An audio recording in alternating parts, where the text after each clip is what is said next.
So I'm gonna level with you on this. I do not care for Harry Potter that much. I was a fan when it first came out, but over time I just got really sick of it. And the last Harry Potter movie was probably the last one the only one I didn't see, or I didn't go to the movie theaters to watch because by that point I was just sick of it. I had grown disillusioned and learned to hate it. And plus, I just thought, okay, this Harry Potter guy comes off as a self righteous twat. And I thought, yeah, no, screw this, I'm done. Probably doesn't help that J.K. Rowling is a raging SJW who has only ever said one thing I could agree with in my entire life, and that's just barely. Well, actually, no, I found the reason she got in trouble to be pretty hilarious. All she said was only women get periods, and I just found that funny because, for the record, I know nothing about transgender people. Nothing. I know nothing about the transitioning. I know nothing about the surgery. I know nothing about what bodily changes they go through. I want to say that also for the record. But the fact that a game inspired by it or influenced it or in the universe or whatever of it is being under fire just because the guy who is the lead designer of it used to run a anti-social justice YouTube channel. The fact that he's under fire for that is bullshit center square. And if you don't know what I'm talking about, I will be reading you the article on this or linking to it. But I just want to put that for the record. Also, I've been off the site for a while and blah, blah, blah. I've been working on a video for a little. I'm just trying to write some stuff down to make it a little bit more fun. Or at least entertaining in a way. Because just because I can't show images or videos on my videos doesn't mean I shouldn't at least make my words a little bit more fun. But anyway. The guy, and I actually turns out I was subscribed to this guy, and I just didn't know it. But he had done some videos that were anti-social justice. One was, I think, attacking Anita. One was about the injustice of social justice. Hey, he's not wrong. I mean, social justice is a farce, a lie. It's done by sociopaths who seem to enjoy ruining people's lives and seem to get off on it. And yeah, and I'll get to the article now. Just let me move the microphone. Hogwarts Legacy lead designer Troy Leavitt under fire for formerly running anti-social justice YouTube channel. And this article comes from Bounded Into Comics, and this one is written by Spencer Bakuli, I believe. The discovery that Troy Leavitt, a lead designer for the studio in charge of the up-and-coming Harry Potter game Hogwarts Legacy, used to host an anti-social justice YouTube channel, has led to outrage over the mainstream gaming press. Well, yeah, it's the gaming press. They're a joke. They need something to do because otherwise they're useless. Leavitt's YouTube channel was first brought to widespread attention by comicbook.com and Unseen64 writer Liam Roberts, who took to his personal Twitter page on February 9th to accuse Leavitt of being a far-right YouTuber, because what else is they going to do? It's not like they have a legitimate argument. Based on anti-feminism and pro-Gamergate vids hosted on his channel. And, of course, they had to bring up Gamergate. Let me see. Last updated 2 years ago and boasted over 25.7k subscribers. The videos featured on Leavitt's channel covered a number of cultural topics such as why it's okay to be a gamer, the injustice of social justice, and the legacy of Anita Sarkeesian's failed tropes versus women series. I want to make something clear. I am not trying to cancel someone, disingenuously claimed Robertson, attempting to save face after being widely criticized for what many saw as an attempt to cancel Leavitt for holding opposing viewpoints. I just want to let people know that because I feel like it's something people might like to know before deciding on whether to support this project, he added, this is all public info and there for anyone to find. And yeah, he was called out for his bullshit and he had to defend himself. Kind of just shows what pieces of shit these people are.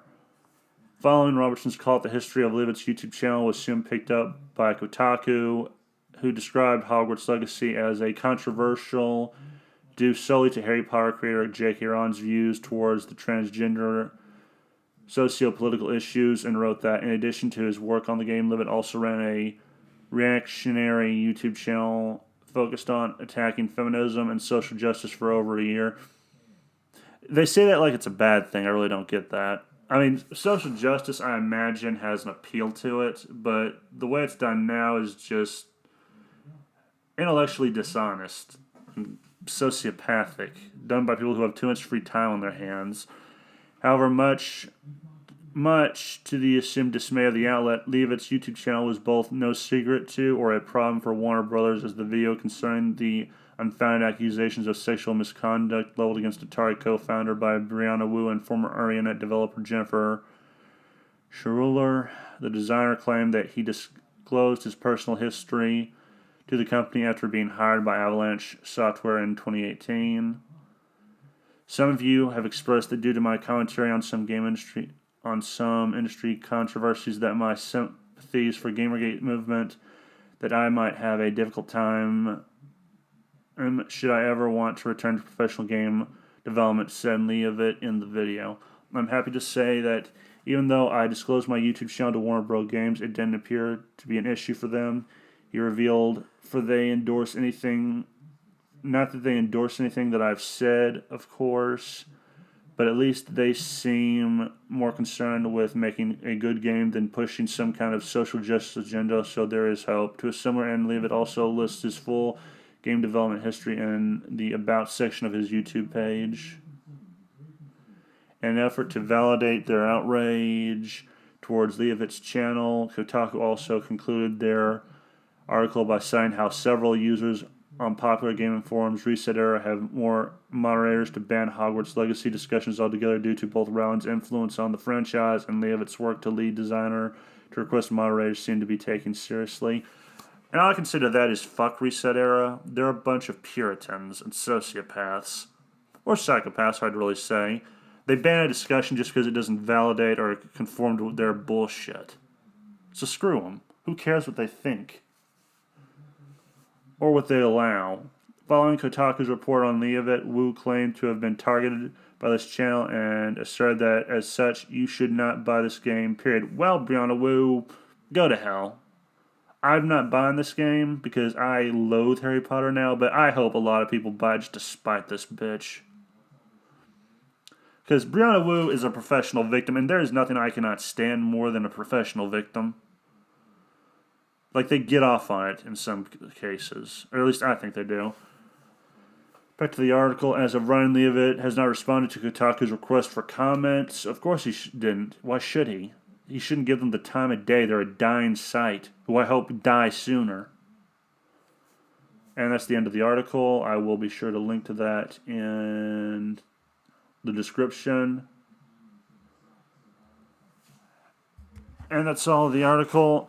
All I can really say about this is, screw Brianna Wu. She is a professional liar, she's a politician, and the cliche kind. You know, the kind who will screw over anyone just to get a leg up in the world? That's Brianna Wu in a nutshell, from what I've seen.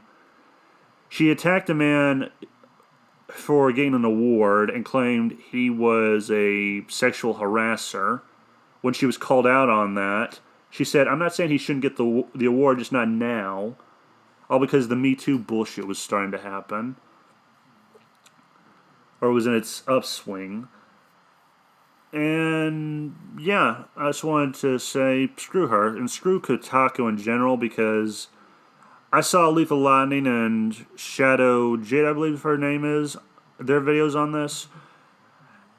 And all I can really say is Kotaku proved once again their intellectual ineptitude and journalist ineptitude. How they have no dignity whatsoever. To best describe Kotaku, I would have to make a quote of a guy who something was said to McCarthy. The only difference is McCarthy didn't deserve it. And it was something to the effect of, do you have no dignity, sir? And that's all I can say about the game journalists. And the fact that they got their panties in a twist about this kind of just shows how useless they are. And they act like... Well, for one, they like to act like the gaming development sites are just full of men who do whatever they please. It's full of women now. Well, actually, no, that's getting off topic. The main thing is they're just trying to stir shit, and I think it's disgusting.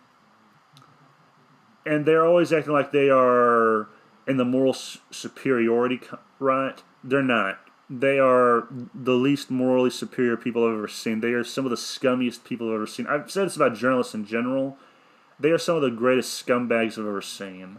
And they deserve nothing but to be told to fuck off. And I'm really sick of this whole attacking people for being reactionaries. I will admit, I'm probably a reactionary channel. I react to some of these articles whenever I'm not doing recommendations because I just like to get my thoughts on something out there. Yeah, it's okay to be a reactionary channel. It's okay to be a lot of different things. Sort of.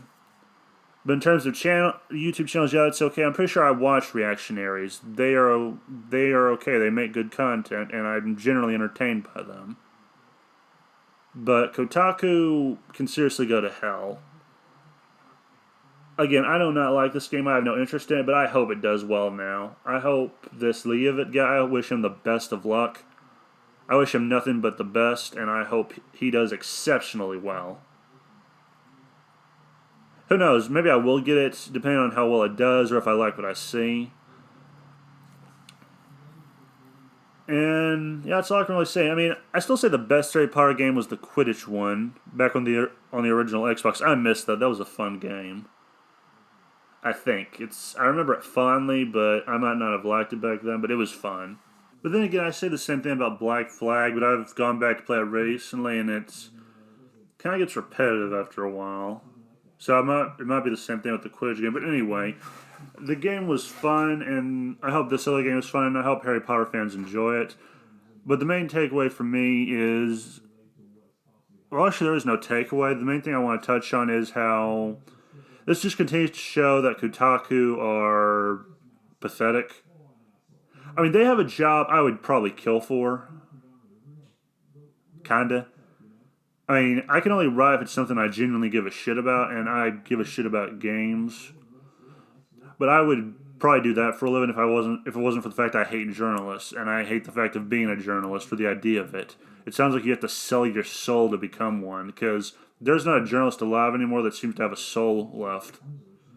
They support war. They just a Jones for it.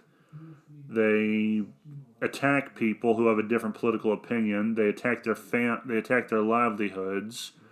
If they lose their jobs, they make fun of them. They want to unalive someone, to unperson someone. In general, they sound like pathetic pieces of human garbage. And I take this especially personally because journalists are no different than writers, in my opinion. They both employ the art of writing, but unlike me, who tries to make works of fiction, they do it to hurt people and make money and line their own pockets.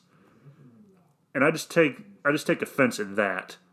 The fact, like, I can understand trying to make a living in this world, but they do it in a very spiteful, malicious manner and never seem to suffer consequences for it. I think it's time they suffered consequences for it. Kotaku seems to be suffering for it. So does Polygon. And yeah, I just think it's disgusting that they do. And I don't know if I've said this before in a past video, but yeah, I do consider myself a writer, and I just think it's disgusting that a writer would willingly do this to people, to try to unperson someone, just because you disagree with them politically. I mean, there was a time when you could disagree with people and still go about your life. I think people on social media have forgotten that, especially on Twitter. If anything, what happened to Gina Carano is probably the best example of it. And they really need to shut up about Gamergate. Because it is done. It's over. Shut it down. It's over and done with. Move on with your lives. Unless you're Brianna Wu, then I guess that's a tall order. Because Brianna Wu is pathetic, kind of like Anita Sarkeesian and Zoe Quinn. And the only difference is Zoe Quinn is a sociopath, in my opinion. I do think she's a sociopath. She caused a guy to kill himself and never showed an ounce of remorse for it, as far as I know. And yeah, Anita Sarkeesian's just a grifter. So good on Levitt for calling her out on that and her failed series. And that's all I can really say on this. Sorry I went on a bit of a tangent.